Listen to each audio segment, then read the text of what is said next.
Olá pessoal, tudo bem? No vídeo de hoje a gente vai falar um pouco sobre os processos autorregressivos. A gente vai abordar as propriedades de média, variância, e a gente vai tentar entender como que essas propriedades podem ter relação com a condição de estacionariedade da série. Modelos autorregressivos são aqueles em que uma variável é gerada por um processo estocástico estacionário que contém seus valores passados. A gente pode representar um processo autorregressivo por yt igual a φ1, yt-1, mais φ2, yt-2, mais φp, yt-p, mais et, que é o nosso termo de erro. P é a ordem desse processo. Assumimos que o erro do modelo tem média zero, variância constante igual a σ2 de E e covariância igual a zero, para todo t diferente de S. T e S aqui são os períodos do tempo. Então, dizemos que um processo autorregressivo de uma variável estacionária no período t pode ser representado por uma função de seus valores passados, mais de um termo de erro puramente aleatório. O processo autorregressivo também pode ser representado por meio de operador de defasagens. Primeiro, vamos colocar todos os elementos que contêm y do lado esquerdo da equação. Depois, vamos substituir os termos defasados de y pelos seus respectivos operadores de defasagem. Por exemplo, Lyt é o termo que representa yt-1. L2yt é o termo que representa yt-2. E Lpyt é o componente que se refere à expressão yt menos p. Quando colocamos os termos que contêm y em evidência, obtemos a expressão y, que multiplica 1 menos φ1L, menos φ2L2, menos φp-Lp igual ao termo de erro. Essa expressão, de forma compacta, pode ser definida também por φ, que multiplica L vezes yt, igual a ET. Nesse caso, φL representa o polinômio de grau P em L. A escrita compacta do processo é muito utilizada porque ela simplifica muito a notação do modelo. Definimos que cada observação do processo yt é uma variável aleatória, que é afetada por inúmeros eventos ao mesmo tempo. Então, nós temos uma sequência de variáveis aleatórias que juntas formam a trajetória de y. Supomos que esse processo seja fracamente estacionário. Então, definimos que as funções de densidade e de probabilidade dessas variáveis aleatórias apresentam a mesma média e a mesma variância. Vamos definir um processo estacionário autorregressivo de primeira ordem, também chamado de modelo AR1 com constante, por yt igual a α mais φ1 yt-1 mais ET. A média de y, ou seu valor esperado, pode ser escrito por esperança de y igual a esperança de α mais a esperança de φ1 vezes yt menos 1. Nesse caso, os coeficientes α e φ1 são constantes. Então, utilizando as propriedades do valor esperado, podemos definir o valor esperado de y por esperança de yt igual a α mais φ1 esperança de yt menos 1. Pela condição de estacionariedade, a gente pode dizer que o valor esperado de yt menos 1 é igual ao valor esperado de yt. Substituindo esse termo e isolando do lado esquerdo os termos que contêm esperança de yt, chegamos à conclusão que o valor esperado de y é igual a α sobre 1 menos φ1, ou seja, a média esperada de y depende dos coeficientes α e φ1. Veja também que, se um processo AR1 possui uma raiz unitária, ou seja, se o coeficiente φ1 da equação for igual a 1, indicando, por exemplo, que a série é não estacionária, não é possível obter um valor esperado de y, porque aí a gente teria uma divisão por zero. Muitas vezes, é conveniente também expressar y como uma variável de desvio da média. Essa suposição permite simplificar algumas operações algébricas.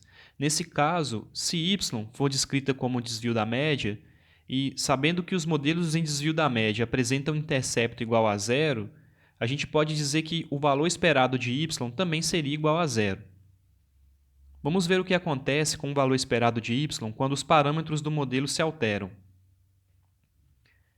Na primeira figura, eu simulei uma série y como um processo autorregressivo igual a 1 mais 0,7 yt-1 mais o termo de erro. O termo de erro é puramente aleatório, com média zero e variância igual a 1. Se aplicarmos a definição do valor esperado de y com esses parâmetros, vamos obter uma média de 3,33. Essa média representa a melhor previsão de longo prazo para a série y. Vamos ver agora esse outro gráfico. Foi simulado um processo autorregressivo igual a 2 mais 0,1 yt-1 mais o termo de erro. Aplicando a mesma definição anterior, o valor esperado de y foi de 2,22. Perceba como o gráfico das séries é diferente. No primeiro caso, a série parece se comportar de uma forma menos ruidosa e com padrões mais bem definidos de subidas e descidas. Por exemplo, até 2004, a variável apresentou um comportamento mais altista, de crescimento, e de 2004 a 2006, a trajetória da variável apresentou um comportamento decrescente. Já no segundo gráfico, ela se comporta de uma forma bem mais parecida com um ruído branco, ou seja, parece oscilar sem um padrão definido em torno de um valor constante qualquer. E isso faz todo sentido, porque o coeficiente do parâmetro do componente autorregressivo foi muito próximo de zero. Lembrando que um ruído branco é uma série estacionária que oscila somente em função de um erro puramente aleatório. Os processos autorregressivos de ordens maiores apresentam semelhanças com o modelo AR1. Por exemplo, no caso do processo AR2, temos agora um componente autorregressivo que representa y 2 períodos para trás. Supomos novamente que as séries são estacionárias, ou seja, que o valor esperado de y é igual ao valor esperado de yt-1 e de yt-2. Aplicando o operador de esperança matemática e isolando o termo esperança de yt do lado esquerdo, vemos que a média esperada de y é igual a alfa sobre 1 menos φ1 menos φ2. Veja que o parâmetro do componente yt-1 agora participa também do cálculo.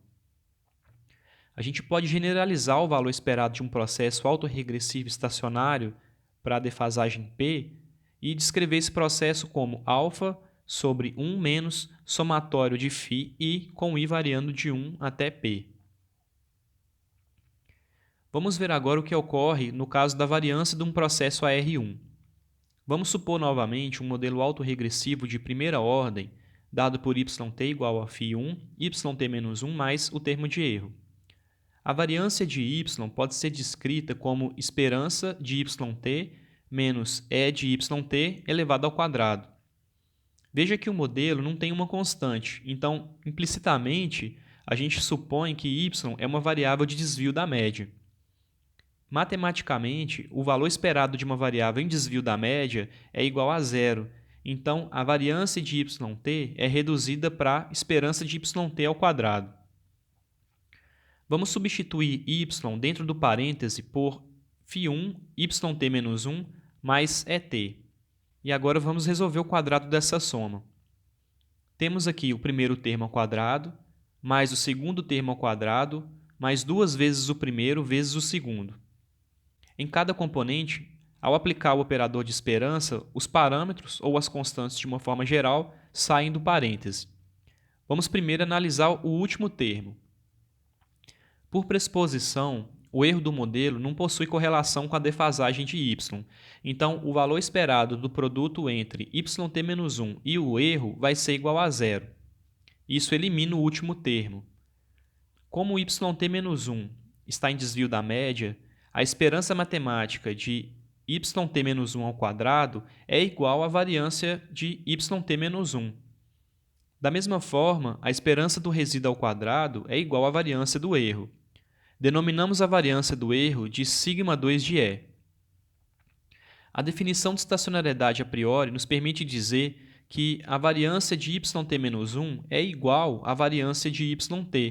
Então, transformando esse elemento e isolando os termos que contêm y do lado esquerdo, a gente chega à conclusão que a variância da série temporal do processo AR1 pode ser escrita por σ2 de E sobre 1 menos φ1 ao quadrado. Perceba que Se o modelo tiver uma raiz unitária, ou seja, se o modelo for não estacionário, a gente não consegue chegar ao cálculo da variância por causa da indeterminação que ocorreria no denominador. Então, para que a variância seja positiva e calculável, a condição de estacionariedade requer que o parâmetro φ seja menor do que 1. Em um modelo AR2, a estrutura da variância muda um pouco. Vamos supor um processo autorregressivo de segunda ordem dado por yt igual a φ1 yt-1 mais φ2 yt-2 mais o termo de erro. Agora, vamos denominar a variância de y por γ0. γ0 é obtida pelo valor esperado de y ao quadrado. Novamente, supomos que y é um desvio da média. Essa expressão também pode ser escrita por esperança de yt vezes yt. Agora, vamos substituir apenas um y pelo processo AR2 escrito anteriormente. Então, a expressão fica γ0 igual a esperança de yt vezes φ1 yt-1 mais φ2 yt-2 mais o termo de erro. O próximo passo é realizar a multiplicação de y contra todos os elementos em parêntese e depois aplicar a esperança matemática em todos esses componentes que foram multiplicados. Por propriedade, os parâmetros novamente saem da expressão porque são considerados constantes. Então, a variância de yt pode ser descrita como a soma de três termos. No primeiro termo, temos o parâmetro φ1 vezes a esperança de yt vezes yt-1. A esperança de yt vezes yt-1 é chamada de autocovariância de primeira ordem. Nesse contexto, a covariância é uma medida de relação entre a variável y com sua defasagem yt-1. Essa medida é usada também para calcular a correlação entre dois momentos do tempo. Quando não existe autocovariância, a correlação entre esses dois termos também é igual a zero. Pela estrutura definida do processo autorregressivo, assumimos que as variáveis possuem alguma relação. Então, a esperança de yt vezes yt-1 seria, por construção, diferente de zero. Aqui, vamos chamar essa autocovariância de γ1. A esperança do segundo componente representa a autocovariância de segunda ordem de y. Novamente, pelo processo AR2, assumimos que yt e yt-2 também possuem alguma relação. Na prática, na equação, definimos anteriormente que yt depende dos valores de yt-2. Por isso, o termo esperança de yt vezes yt-2 também seria diferente de zero. Vamos denominar essa autocovariância de segunda ordem de γ2. Agora temos o último componente. Para definir a esperança desse produto, a gente precisa primeiro abrir yt. Definimos que yt é igual a φ1 yt-1 mais φ2 yt-2 mais o termo de erro. Se a gente introduzisse essa expressão aqui, a gente teria uma multiplicação entre todos esses termos e o erro aleatório que já faz parte aqui desse final. E, aplicando a esperança matemática, a gente cancelaria todas as multiplicações entre o termo de erro e as defasagens de y, porque a gente define que os erros são não autocorrelacionados, aleatórios e independentes. Sobraria somente o produto ET vezes ET, que é a multiplicação entre os termos de erro. E o valor esperado desse termo é a variância do erro, ou seja, σ2 de E. Assim, a gente pode escrever a variância do processo AR2 como γ0 igual a φ1 γ1 mais φ2 γ2 mais σ2 de E. Resumindo, o γ0 é a variância de y, o γ1 é a autocovariância de primeira ordem de y, γ2 é a autocovariância de segunda ordem de y e σ2 de E é a variância do erro. Generalizando, podemos descrever a variância do processo ARP como o somatório de φi, γi, para i variando de 1 até p, mais σ2 de E. No processo AR1, a relação entre a condição de estacionariedade, o valor do parâmetro autorregressivo e a variância de y é fácil de ser verificada. Por exemplo, Para o processo ter variância positiva e finita, o parâmetro φ1 em módulo tem que ser menor do que 1, e nesse caso o modelo é estacionário.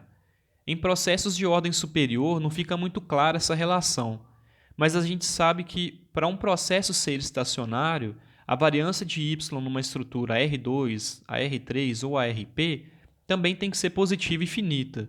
Então, existe uma série de combinações numéricas aqui que poderiam garantir a propriedade de estacionariedade desses modelos. Bom, estudar essas características nos ajuda a entender um pouco melhor sobre a estrutura do modelo empírico e a relação que elas têm com o processo de estacionariedade da série. Esse vídeo fica por aqui. Até o próximo e bons estudos!